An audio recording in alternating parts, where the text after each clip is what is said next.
Hey everybody, so I just finished my walk. I really need my eyebrows done badly. But I just wanted to share with you for a second, just number one, how dope God is. uh, Shameless plug. But I just finished my walk, and what came to me um, in this experience is that we want to see results right away. We want to see what that what we did was fruitful, or that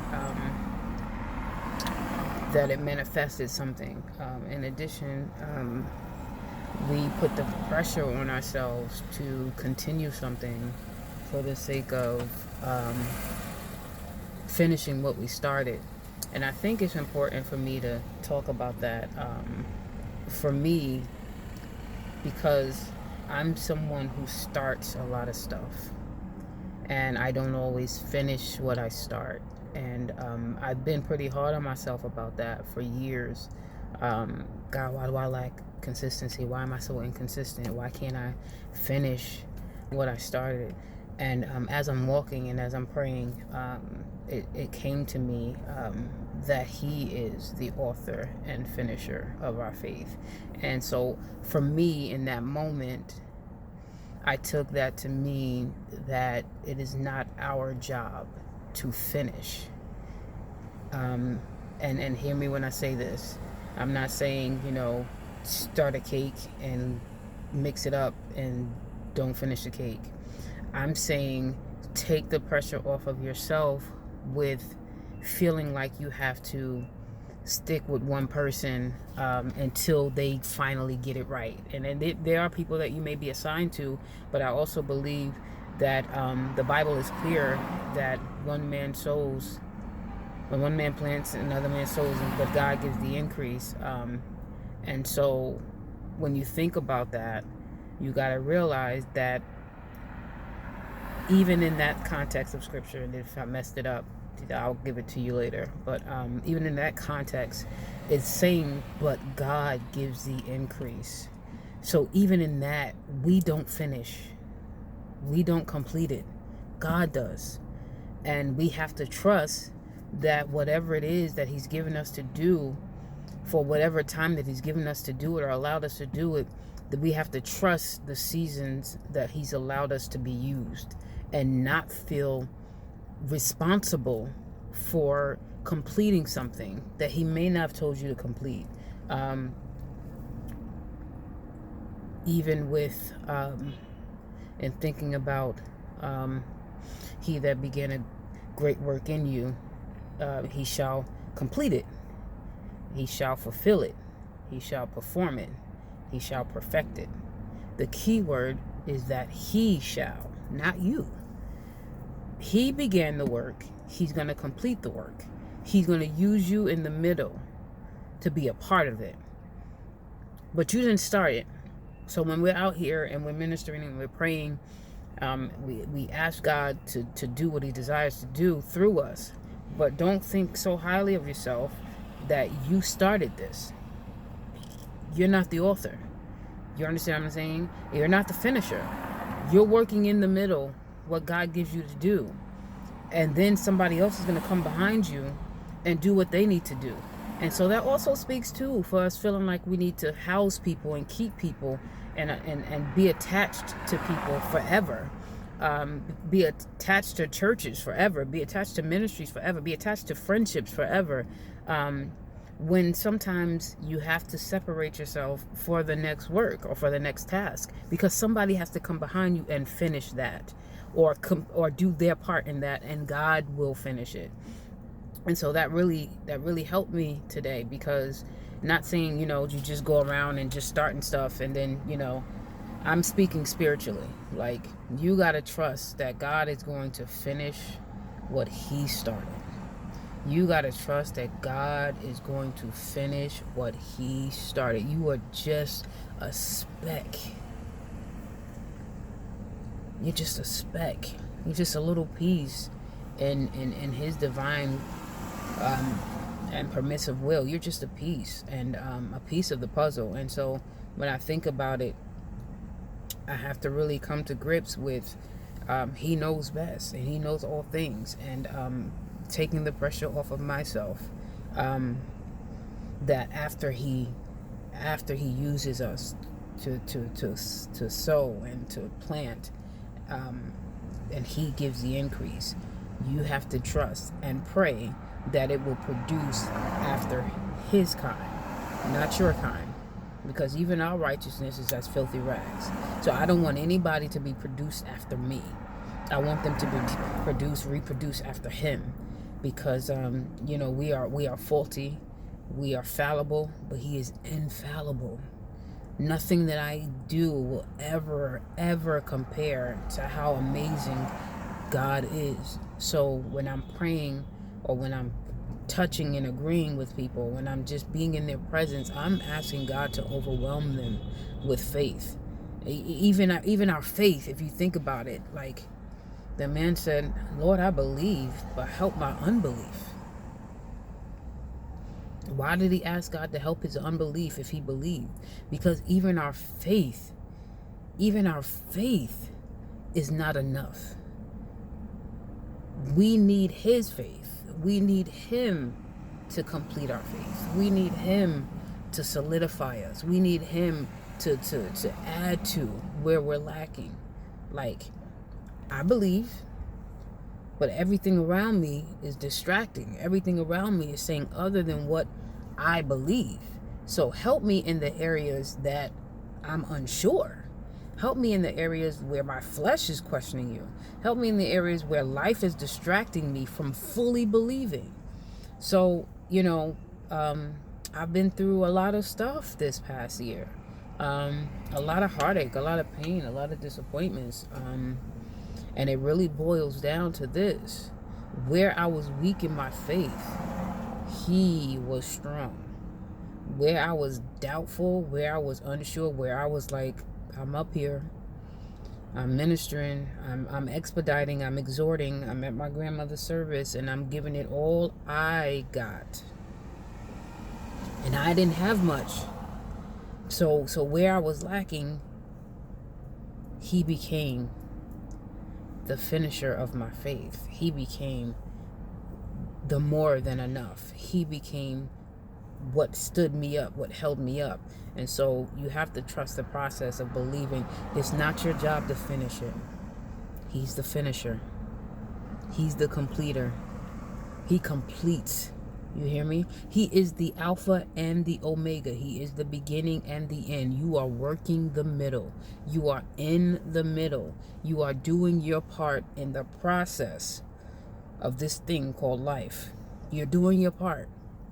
So take the pressure off of yourself to complete something, to get something done, to make sure that somebody makes it in. No.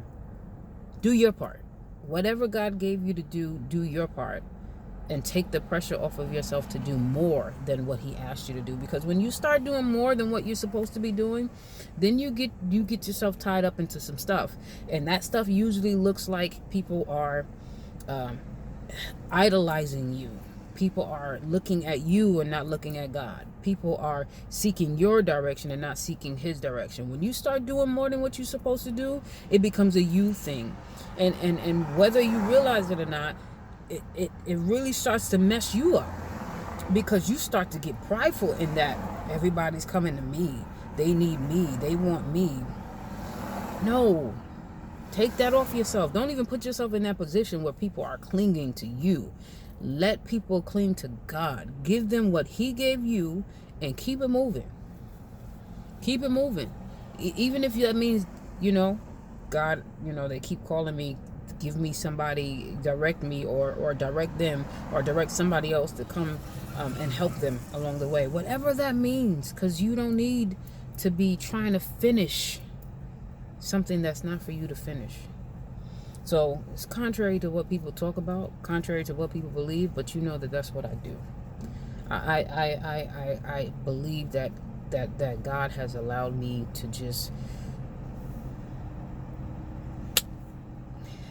attempt to bring some real hard truths to stuff that we just do religiously.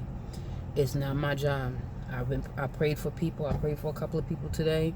I encouraged a couple of people today. I don't know what's gonna happen with them. I don't know what's gonna. I don't know. I don't know who they're gonna encounter. I don't know if they're gonna believe. I did what God allowed me to do today, and I'm trusting that. And so my prayer after I prayed for them was, God, you seal it. God, you finish it. However you choose to do that, God, you finish it. You complete it. And when I take that pressure off of myself, then I don't feel like I failed, because they didn't respond the way I wanted them to. They didn't react the way I thought they should react. They didn't say the words that I expected them to say. It becomes like an I thing, a me thing. And it's not about you, Gina. Like, you just now coming out here to do this. This is day one of you doing what you felt led to do when you got up and you walked out the house.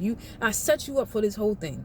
Like, I set you up for this whole thing. So you didn't even start this. I started this. And I used you to do this. You had your own agenda and your own mission and your own cause today. And I flipped the script on you. So if I can flip the script on you and yield you to do something that you hadn't intended on doing,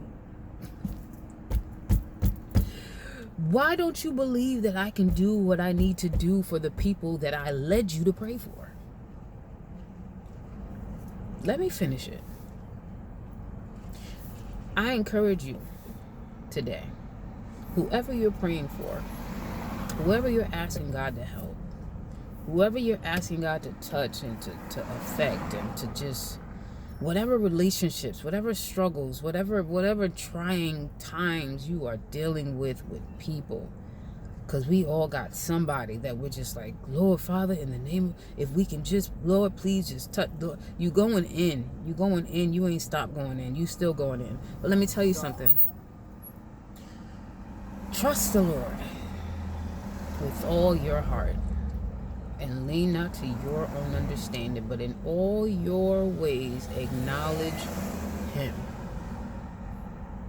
Not what you want, not what you think, but acknowledge Him, and He will direct your path. If you prayed about it, trust Him for it, and start learning to believe in what you prayed for. Stop revisiting stuff that He didn't ask you to revisit, because you only gonna hurt yourself. You're only gonna discourage yourself revisiting stuff that's for somebody else to do. We are in the way of somebody else doing their part. Sometimes we are in the way of somebody else doing their part. When you think about all these people that are passing away, all your loved ones, all these great leaders, all these men and women of God that have done so many great things, and we are all hurting, man. This is a painful year. This is painful. And when I think about all these people that have gone on, that have left here, if they didn't leave, will the next person be able to walk into where they're supposed to walk into? We can't all stay on the same space, because there will be no room for the next player on the bench. It's a very hard truth, but it must be told. You couldn't have Elijah and Elisha at the same time. You could not have Elijah and Elisha operating in the same way at the same time. There was a reason why Elijah had to ascend. You could not have Moses and Joshua operating in the same way at the same time.